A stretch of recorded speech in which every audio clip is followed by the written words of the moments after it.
merupakan negara yang memiliki kekayaan budaya beragam dan mendunia. Sejak dahulu, pedagang-pedagang India berkelana ke seluruh penjuru dunia untuk memasarkan hasil-hasil kekayaan India. Selain berdagang, mereka membawa budaya India ke tempat yang mereka kunjungi, termasuk Indonesia. Tidak heran, kemudian banyak hal-hal di Indonesia termasuk budaya yang ternyata berawal dari budaya India. Pemirsa, inilah 7 ciri khas Indonesia yang dipengaruhi India versi On The Spot.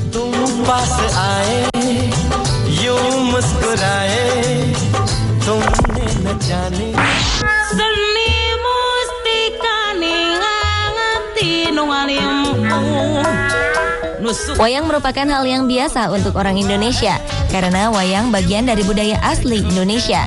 Namun tahukah Anda jika ditelusuri, wayang ternyata diadaptasi dari budaya India yang membawa agama Hindu masuk ke Indonesia. Ini terbukti dari kisah Ramayana dan Mahabharata yang sering diangkat dalam cerita pewayangan. Namun dengan kejeniusan nenek moyang kita, budaya India itu dipadukan dengan karakteristik lokal Indonesia.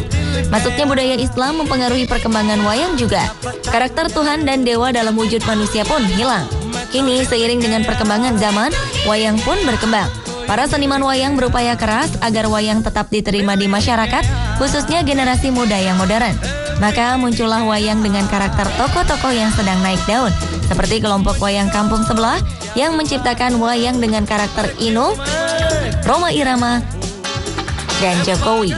Pada 7 November 2003, salah satu organisasi dunia, UNESCO, menetapkan wayang sebagai pertunjukan bayangan boneka yang tersohor dari Indonesia.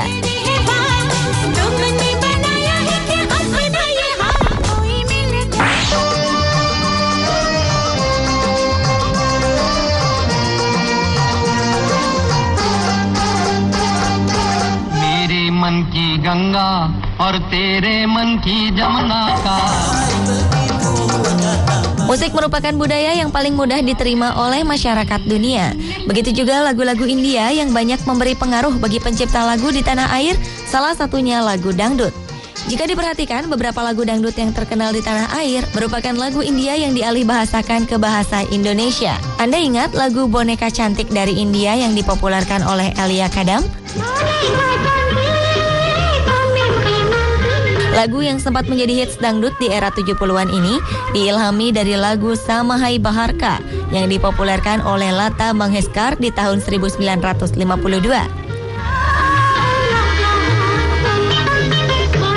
Beberapa lagu dari Raja Dangdut Rhoma Irama juga diilhami dari lagu-lagu India namun diberi sentuhan musik Melayu. Salah satu lagunya yang sampai sekarang masih menjadi hits adalah Kata Pujangga.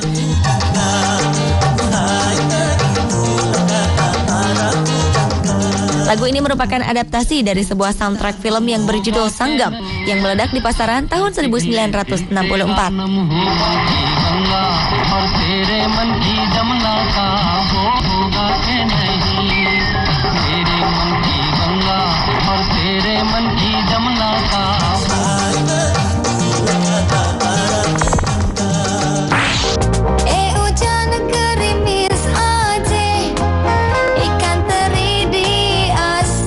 Bajai adalah angkutan umum beroda 3 yang sangat dekat dengan masyarakat Jakarta.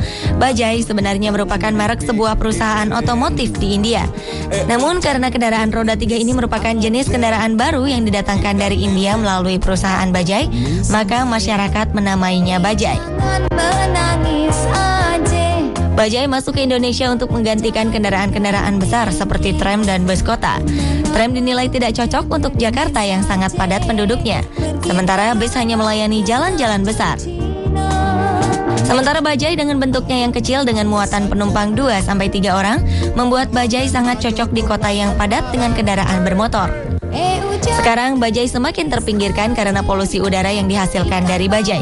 Untuk mempertahankan eksistensi Bajai, pemerintah mengeluarkan beberapa Bajai yang berbahan gas yang aman untuk lingkungan.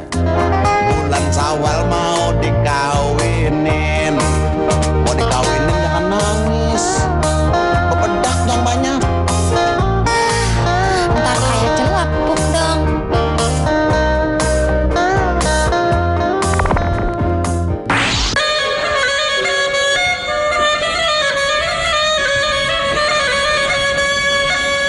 Serunai adalah alat musik tradisional yang dimainkan dengan cara ditiup. Alat musik ini menjadi alat musik tradisional di daerah Minangkabau dan beberapa daerah di Pulau Sumatera.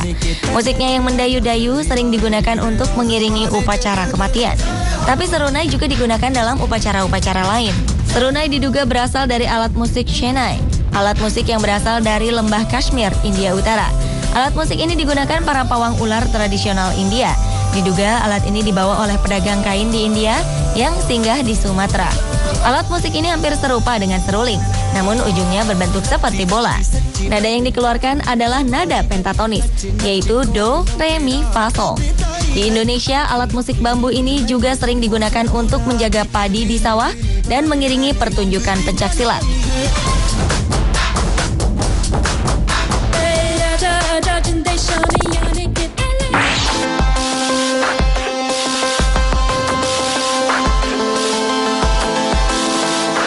Tenun ikat yang berasal dari Nusa Tenggara Timur merupakan peleburan dari kain patola yang berasal dari India. Pedagang kain India yang sampai di sana memberi inspirasi bagi penduduk Nusa Tenggara Timur untuk menciptakan jenis kain yang baru. Kain ini berbeda dengan kain biasa dan hanya digunakan sebagai kain kebesaran pada upacara-upacara adat.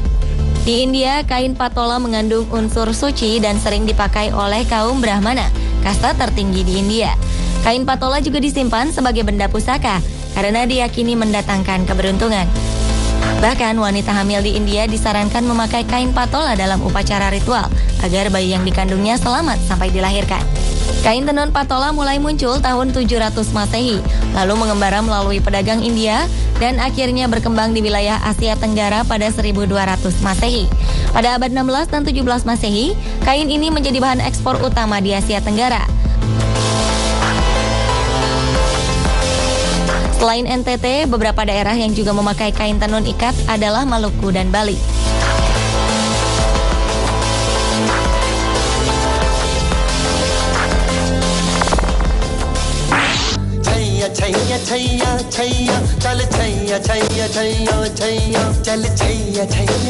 Salah satu perayaan khas Sumatera Barat yang dibawa oleh masyarakat India adalah perayaan Tabui.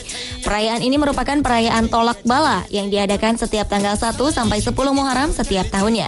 Perayaan ini juga memperingati hari Asyura atau mengenang kisah kepahlawanan dan kematian cucu Nabi Muhammad, Sayyidina Hasan bin Ali yang wafat diracun dan Sayyidina Hussein bin Ali yang gugur di medan perang. Tradisi yang sudah dipelihara sejak 1829 ini dibawa pertama kali oleh Serdadu Tamil yang menjadi agen dari pasukan Inggris. Sebagian besar dari Serdadu Tamil ini beragama Muslim. Selain Minangkabau, tradisi ini juga menjalar ke daerah Bengkulu, namun diberi nama berbeda, yaitu Tabot. Dalam perayaan ini, masyarakat akan menyaksikan 2 buah tabui atau keranda setinggi 15 meter yang masing-masing diangkat oleh 20 lelaki. Mereka menggoyang-goyang, memutar-mutar, dan mengarak tabui ke pusat kota menuju pantai. Dengan iringan musik tradisional, arakan itu berjalan sambil meneriakkan nama Hussein.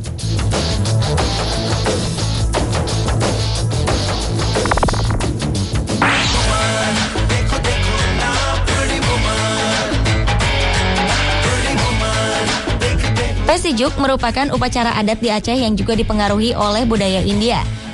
Pesijuk dilakukan untuk menghindari seseorang dari pengaruh-pengaruh panas atau mendinginkan seseorang saat sedang berada dalam keadaan panas. Dalam upacara pesijuk, seseorang akan diberikan 2 butir telur mentah, semangkuk air yang di dalamnya dibubuhi sedikit tepung beras. Ketika budaya Islam masuk, pesijuk berkembang tujuannya menjadi bentuk syukur kepada Tuhan Yang Maha Esa atas keselamatan dan kesuksesan dalam meraih sesuatu atau menjadi simbol adat untuk meminta maaf kepada sesama atas kesalahan yang pernah dilakukan.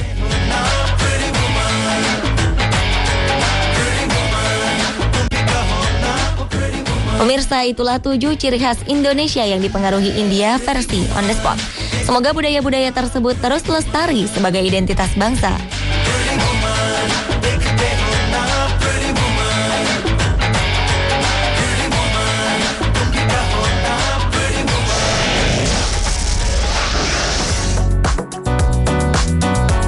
Apa tanggapan Anda melihat foto-foto berikut ini? Penasaran dengan beberapa foto lucu lainnya? Berbagai foto terlucu versi On The Spot akan menghibur Anda.